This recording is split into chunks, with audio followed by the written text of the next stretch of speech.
Okay, welcome back to part 2 of chapter 25 of Metabolism. Okay, so now that we have gone over glucose catabolism and anabolism, we will now discuss how we burn fat, known as lipid catabolism. The process of metabolizing lipid is called lipolysis, where triglycerides are broken down into your glycerol molecule and fatty acid chains. The monoglycerides using hydrolysis reaction. So you have your glycerol, fatty acid chains, and monoglycerides using these hydrolysis reaction.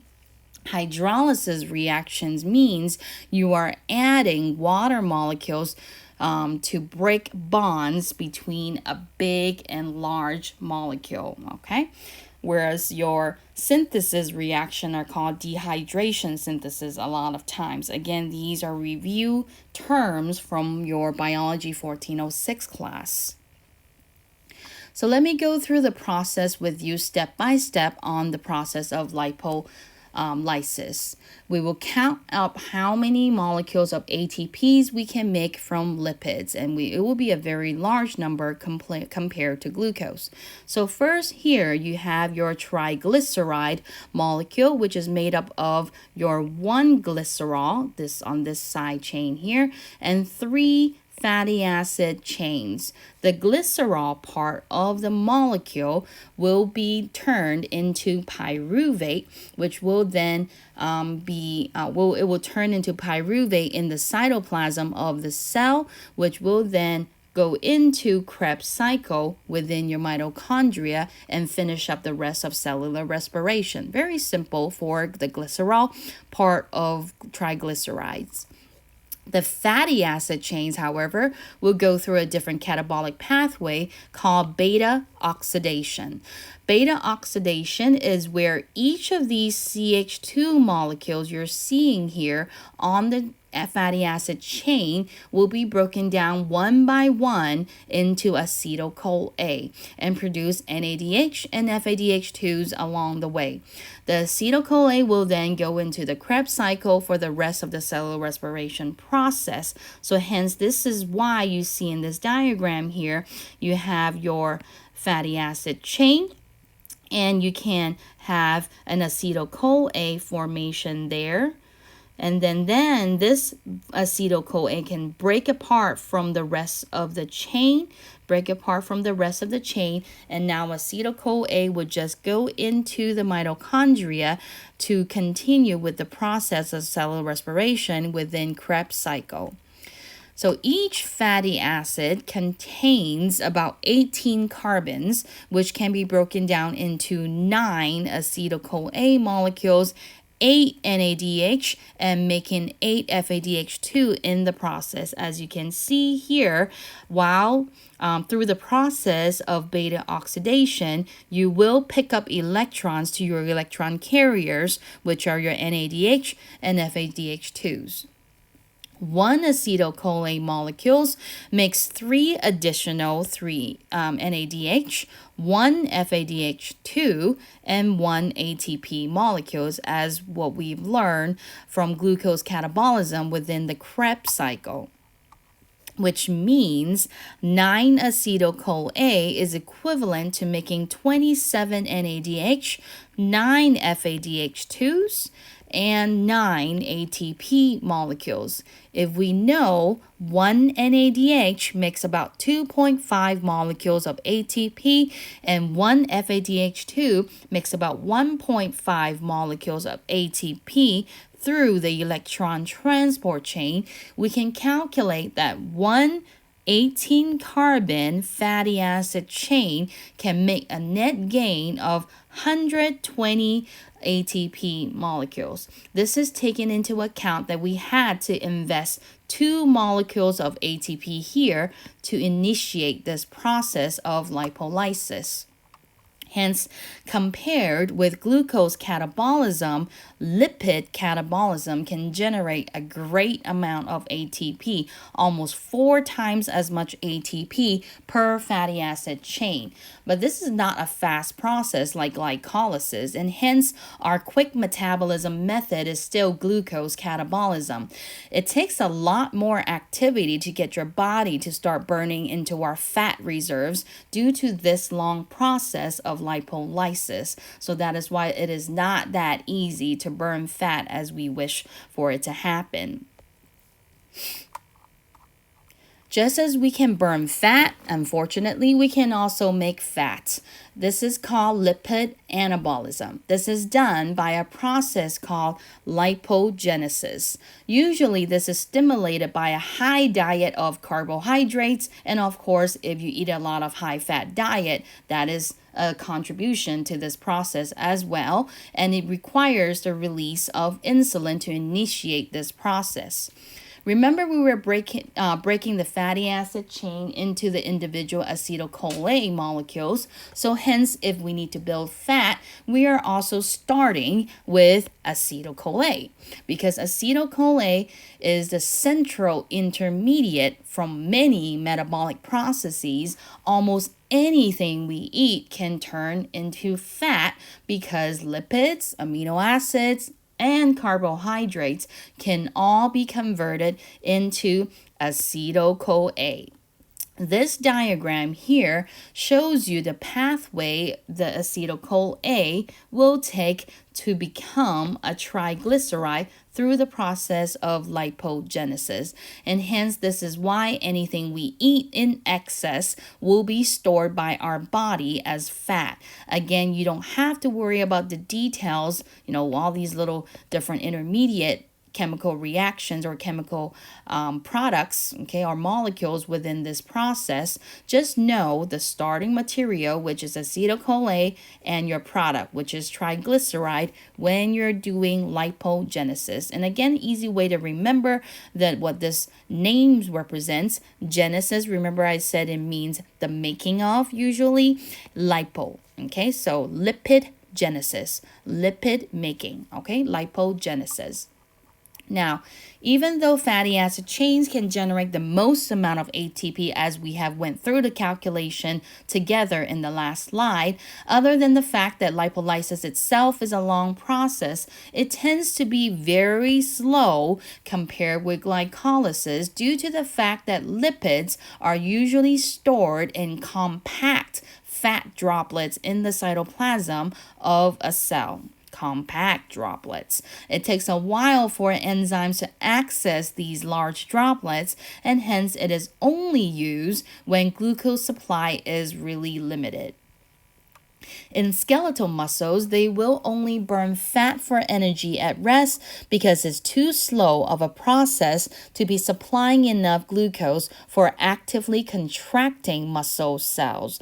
While you're running that sprint, you're not burning fat at that moment. You're burning glucose, and if anything, relying a lot on fermentation because you're needing that burst of power. We kind of mentioned that from last semester when we went over muscle contractions.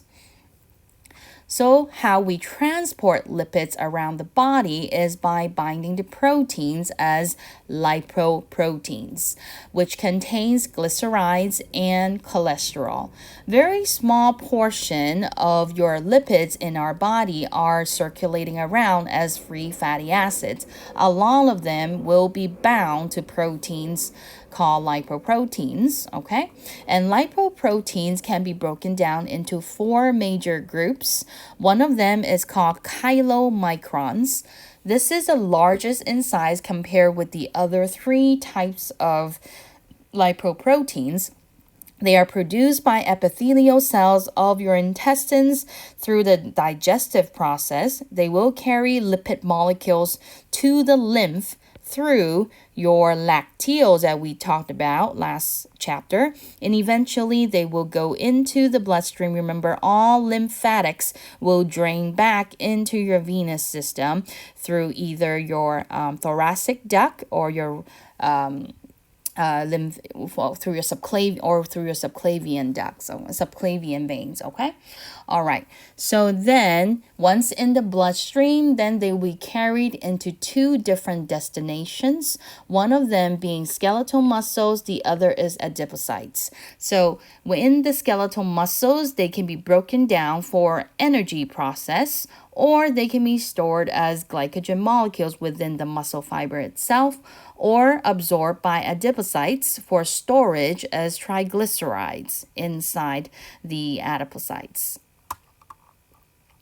The other three group has to do with different types of density proteins you can have.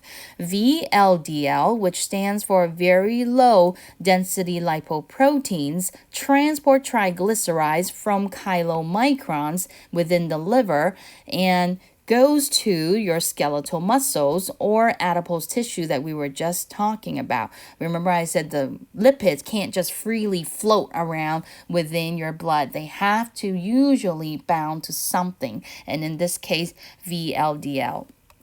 LDL, which stands for low density lipoprotein, will enter the bloodstream and deliver triglyceride and cholesterol to peripheral tissues. Peripheral tissues and your cells. Sometimes in the process of transport within the circulatory system, they may end up being caught in a plaque within the arteries that will eventually form a blockage for blood flow. Remember, we talked about how hypertension for chronic hypertension for a long time can actually weaken your blood vessel wall, which then can lead maybe to a tear within the blood vessel wall, inner wall anyway. And that's how things can start to deposit in that area, including LDL that's carrying all those fat molecules and cholesterol, and they will become part of that plaque that's already forming. That's why they say that LDLs are bad cholesterol, not because of the stuff they're carrying, because they're essentially all carrying the same stuff, whether you have chylomicrons or LDLs and HDLs, but it is where they're going to that means is bad. LDL is heading towards peripheral tissues, which means they can end up being caught throughout the circulatory system. The last type of lipoprotein are called HDL, which is high density lipoprotein. They are those that transport any excess unused cholesterol back to the liver for storage or excreted with bile. So that's why they say those are not your good cholesterol, because then you're either storing them in the liver or you're excreting them out. You're not allowing them to be stored in form of plaques that can lead to arteriosclerosis or heart attacks. So the last group of macromolecules we'll talk about and we metabolize in our body is proteins or amino acids. They are an essential part of our diet because we need amino acids to make all the enzymes, hormones, structural elements, and neurotransmitters all the time that our cells are using them. Our cells are constantly using these to stay alive, or our whole body is relying on these to stay alive as a whole organism. So amino acid catabolism has to go through the following steps. The first step, amino acid needs to do what's called a transamination reaction, which is just moving an amino group from the original amino acid to a keto acid. So this is your original glutamic acid, let's say, and you're going to transfer this amino group right here to a random keto acid.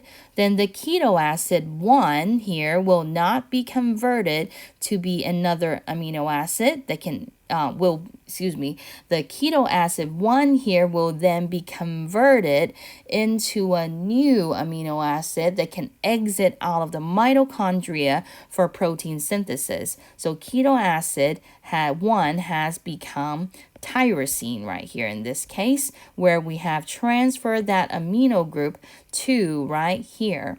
And then this will then go into the mitochondria for protein synthesis. Now, the original amino acid, which was glutamic acid to begin with, has been converted to keto acid 2, which then can be broken down within the Krebs cycle.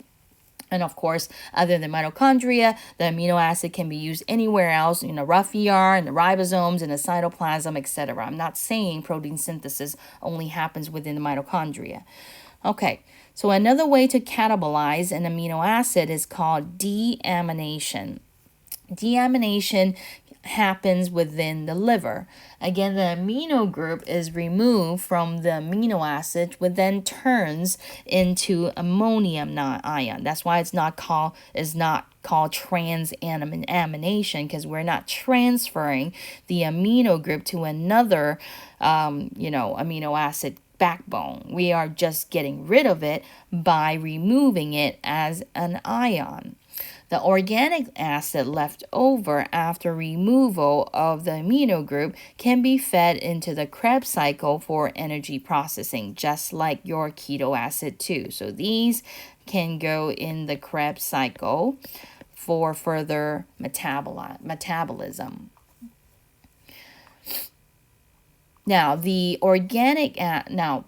what you see here is the production of the ammonium ion. Unfortunately, ammonium ion is toxic to the cell and it has to be dealt with. That's why we need a third step with the process of amino acid catabolism. This is called the urea cycle, which again also happens within the liver. The urea cycle will combine your toxic ammonium ion with carbon dioxide to generate a harmless water-soluble compound that can be excreted into urine. This water-soluble harmless compound is called urea.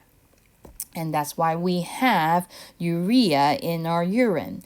Technically speaking, amino acids can be used to generate ATP because after removal of its amino group, it is fed into the Krebs cycle for aerobic respiration. But our cells actually don't use amino acid as an energy resource unless there are no other choices available. There are 3 reasons for that, why our body doesn't choose amino acid as a source of energy. Proteins, first of all, are very difficult to break apart compared to carbohydrates or even lipids. Ammonium ions is a byproduct that's generated through the process of amino acid catabolism, as we've just described, and it is toxic. So we need extra steps to get rid of that toxic molecule, such as the urea cycle. And also, proteins are the most important structural and functional component of any cell.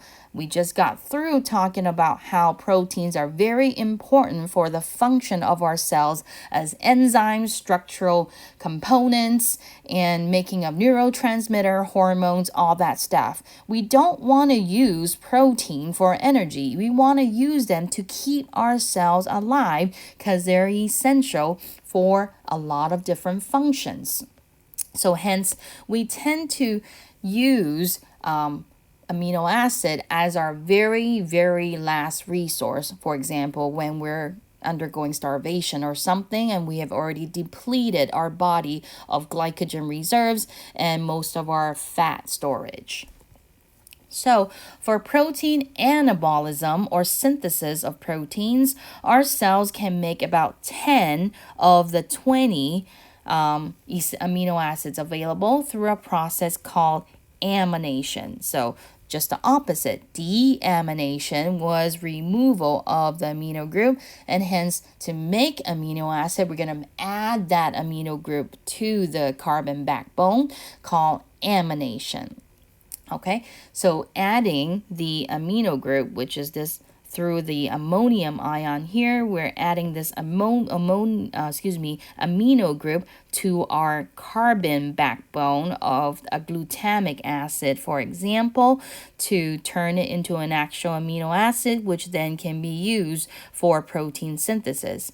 Because we can make them, these 10 amino acids that we can make, they are called non-essential amino acids. The other 10 that we cannot make, we can only acquire them through our diet, and hence they are called essential amino acids. We have to eat them in order to have these amino acids available in our body. Okay, so different tissues in the body have different roles in the process of metabolism. For example, liver cells, as we have learned, are the main guys doing all the metabolic regulation and control because they have all the enzymes for macromolecules breakdown. They have the hepatic portal system, for example, to regulate compositions of the blood, and they are the one type of cells that can store excess energy reserves as glycogen molecule other than your skeletal muscles. So that's why the liver is so important in the role of metabolism.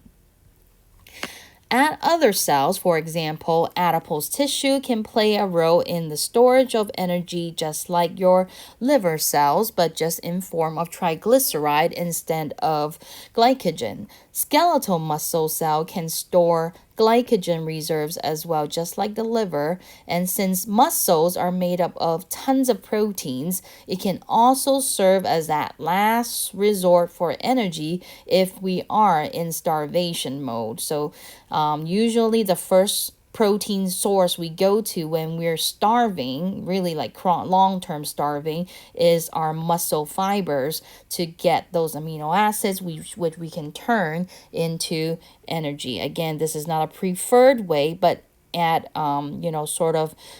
really needy terms, and that's what we need to get down to, is the amino acids to keep our body running and supplied with ATP. Okay, so the nervous tissue don't really contribute in the energy storing process. They actually have a very high demand, though. They don't have energy reserve, but yet they have that high demand for glucose because they're constantly working to get electrical impulses going in our nervous system. Because they have no energy reserves available in their cells, they rely heavily on our glucose supply, and hence that's why we talked about how our priority is to supply blood to our nerve cells, central nervous system, because they don't have energy reserve banking somewhere to rely on. And once our brain stops functioning, everything else stops. Okay? All right. Other peripheral tissue don't maintain large energy reserves, but they are able to metabolize all the macromolecules we mentioned for energy, such as proteins, glucose, fatty acids, etc. Okay? All right. So in regards to metabolism, our bodies can actually go into two states of metabolic activity. One is called the absorptive state, which this is probably after you have eaten a meal and a lot of the nutrients you have digested is now going to need a place for usage or storage. The primary hormone that is working in this metabolic state is insulin, where you can see that it appears in the chart as something to do with absorption of all three macromolecules. Here's insulin having to do with lipid storage. Here's insulin having to do with carbohydrate storage, and here's insulin having to do with protein as storage. So in addition, growth hormone is also needed for amino acid to be absorbed into cells. So hence this is why you see, in addition to insulin, you have growth hormone here as well for amino acids to be able to enter into our cells. Androgens and estrogens here also play a role in stimulating protein synthesis. The other state of metabolic activity is called the post-absorptive state. which means this can happen usually, for example, after you have been working out on the treadmill. You're not eating and you're just spending all that energy reserve you have. Nutrients are no longer being absorbed, but your body will rely on internal energy reserves to keep you at homeostasis. And hence, glucagon will be your primary hormone in this case for post-absorptive state compared with absorptive state. It stimulates breakdown of triglycerides. It also stimulates the production of glucose from through gluconeogenesis. Okay, glucocorticoids and epinephrine right here from the adrenal gland and growth hormone will play a role in stimulating lipid catabolism. When necessary, protein catabolism can also be initiated here. Remember, this is for burning your fat molecule. This is for burning your carbohydrates or glucose molecule. This is for burning your proteins. And proteins, remember, is really our last resort. We don't want to burn proteins. This is the fastest way of burning for energy, and lipids is the slow way of providing our body with energy. Excuse me for my bad handwriting. I'm trying to write on my iPad here. So in liver cells, both lipid and amino acid catabolism will generate acetyl-CoA and ketone bodies that would diffuse into your blood circulation. Now, on a normal basis, it's fine, but this can get overboard in times of starvation. So where your body is just generating a lot of acetyl-CoA, and remember, acetyl-CoA gets fed into the Krebs cycle. So by having so much acetyl-CoA generated, you're going to overload your Krebs cycle. And a lot of these excess acetyl-CoA will be converted to what's called ketone bodies. Ketone bodies, which then will lead to what's called ketoacidosis, which lowers our blood pH. And remember that our blood's pH, we talked about this in the blood chapter, how it has to be kept at a very tight range of homeostasis between 7.35 and 7.45, and hence a drop in pH that is not fixed, which will then can lead to coma, cardiac arrhythmia, or even death if it is left unchecked for a prolonged amount of time. Okay, so again, insulin and glucagon are the two hormones we rely for homeostasis of our blood glucose levels. And hence now, with all those processes we learned in this chapter, we can apply them to talk about how insulin and glucagon are maintaining blood glucose. For example, insulin will increase the levels of glucose uptake, as we have learned from our endocrine chapter, but now we know they can induce the usage and store and making of ATP production. They can also induce glycogen formation in your skeletal muscles or your liver to help get rid of those excess blood glucose levels in your blood. They can also facilitate or stimulate amino acid absorption and protein synthesis, as well as triglyceride formation in your adipocytes. Remember, the goal of insulin is to remove those extra glucose and starts putting them away and banking them away in different places. If glycogen reserves is already all filled up, then it goes to the next thing, which is then your lipids and then your protein synthesis, etc. So that's the goal of insulin, is to remove those extra blood glucose floating around in your blood. Whereas glucagon is a hormone released by alpha cells in your pancreas when your blood glucose is too low, as we have already learned. So how they affect metabolism is they will cause glycogen breakdown, glycogenolysis, which then releases molecules of glucose from your muscles and your liver back into your bloodstream. Triglycerides will be broken down in adipocytes to release those fatty acids we were talking about, which then can go through the process of beta oxidation and be fed into the Krebs cycle as acetyl-CoA molecules. Glucose production and release by liver cells is also induced, which is your gluconeogenesis, induced by glucagon to supply your blood with glucose again. Now, diabetes mellitus is when blood glucose becomes too high, where they will appear high in your blood and your urine. This usually is caused by two different types of diabetes. Type 1 diabetes usually starts young due to the inability of the pancreatic islets beta cells to make enough insulin to supply the body. That's why it starts young, because the pancreatic islet beta cells themselves are not functioning correctly.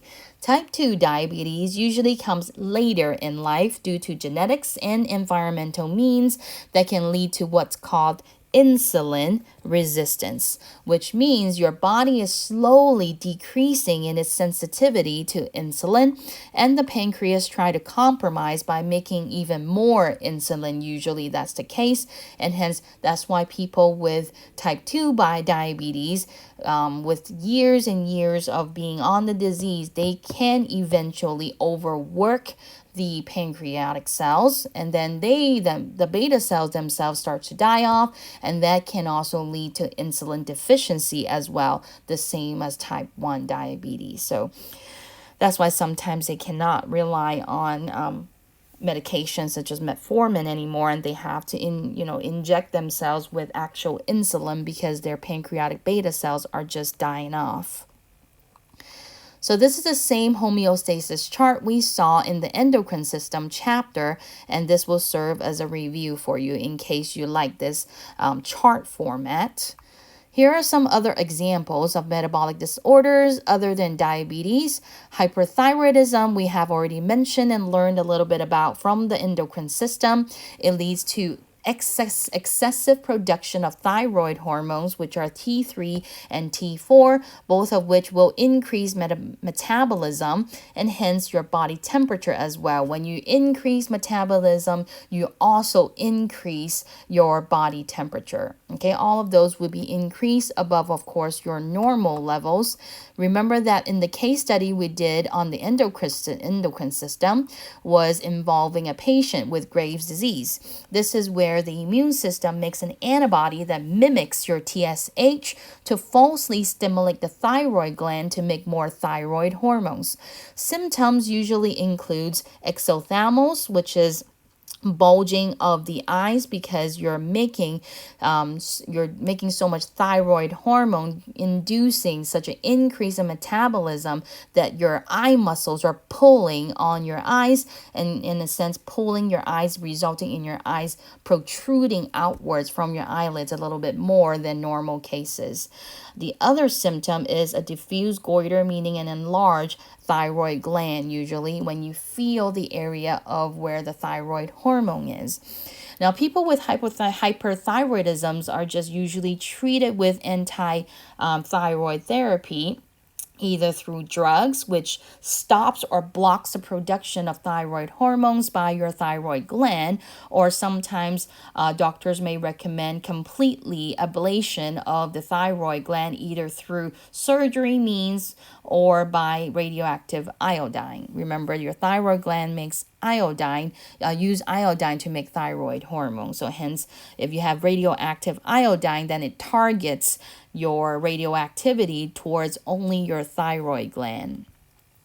Hypothyroidism, on the other hand, is when there is not enough thyroid hormones in the body that leads to symptoms that are opposite of hyperthyroidism. Usually that means weight gain and low body temperatures. And if this happens in the case of a growing child, they may never grow because thyroid hormones is related and very much associated with growth, both physically and mentally. You see this picture here of this child. There, she's toddler looking, but can you believe it? She is supposed to be a woman in her early 30s. She had no access to medical care when she was born, and unfortunately, no one knew she was only missing a thyroid hormone for her to have normal development. And once, her body has grown, it's been 30 years without thyroid hormone, she will never be the same again, even after we supply her with synthetic hormone of the thyroid. So people with hypothyroidisms are usually just given oral synthetic thyroid hormone as treatment, and that's all there is to it. Cushing's disease is when the body overproduces glucocorticoids, which leads to excessive breakdown of tissue proteins and lipid reserves due to impaired glucose metabolism. Physical symptoms are round face, a hump around the back, an abdominal weight gain specifically in the abdominal area, while at the same time you have very skinny limbs. Both your arms and your legs are skinny.